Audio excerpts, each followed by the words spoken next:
السلام علیکم۔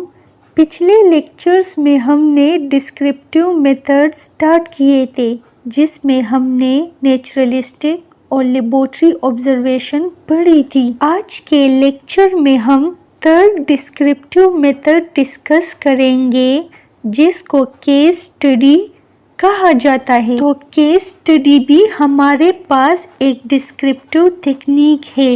اس میتھڈ کے ذریعے ہم ایک انڈیویجول کا مطالعہ ڈیٹیل تفصیل میں کر سکتے ہیں۔ From warm to present situation. Sigmund Freud کی سائیکو انالیسس کی پوری تھیوری بھی پیشنٹس کی کیس اسٹڈیز پر بیس کرتی ہے۔ سگمنڈ فرائڈ نے کیس اسٹڈیز میں اپنے پیشنٹس کے بچپن کے سارے معلومات اکٹھے کیے تھے اور بچپن میں پیشنٹ کے تعلقات لوگوں کے ساتھ کیسے تھے اور اب کیسے ہیں۔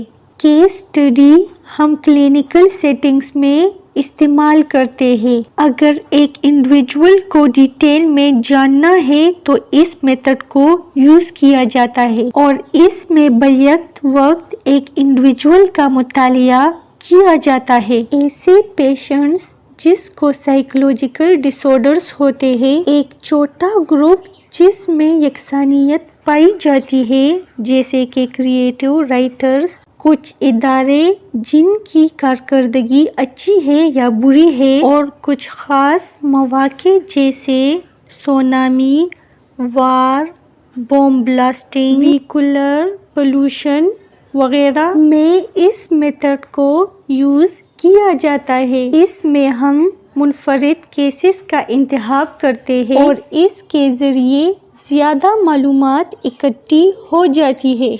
اب کیس اسٹڈی کا فائدہ یہی ہے کہ اس سے ہمیں بے حد زیادہ معلومات مل جاتی ہے۔ ایک انڈیویجول کی ڈیٹیل انفارمیشن اس سے ہمیں مل جاتی ہے اور اس میتھڈ کا ڈس ایڈوانٹیج یہ ہے کہ اس کے ریزلٹس کو ہم اور لوگوں پر جنرلائز نہیں کر سکتے کیونکہ ہر انسان یونیک ہوتا ہے اور سب کی لائف ایکسپیرینسز ایک دوسرے سے مختلف ہوتی ہے۔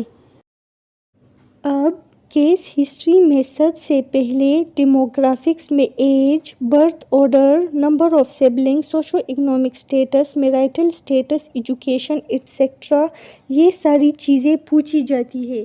اس کے بعد reason for referral, presenting complaints, history of present illness, treatment history, past psychiatric history, past medical history, family history,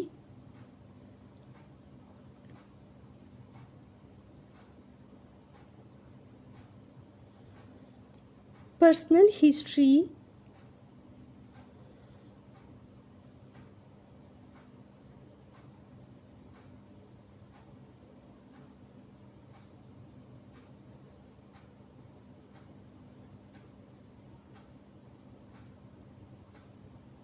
یہ ساری ہسٹریز لی جاتی ہے۔ اس کے بعد پری موربڈ پرسنالٹی کے ڈس آرڈر سے پہلے ان پیشنٹ کی پرسنالٹی کیا تھی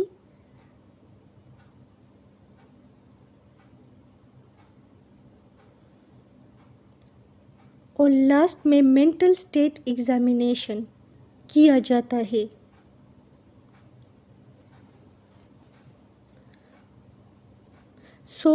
اس طریقے سے ہم کیس ہسٹری لیتے ہیں۔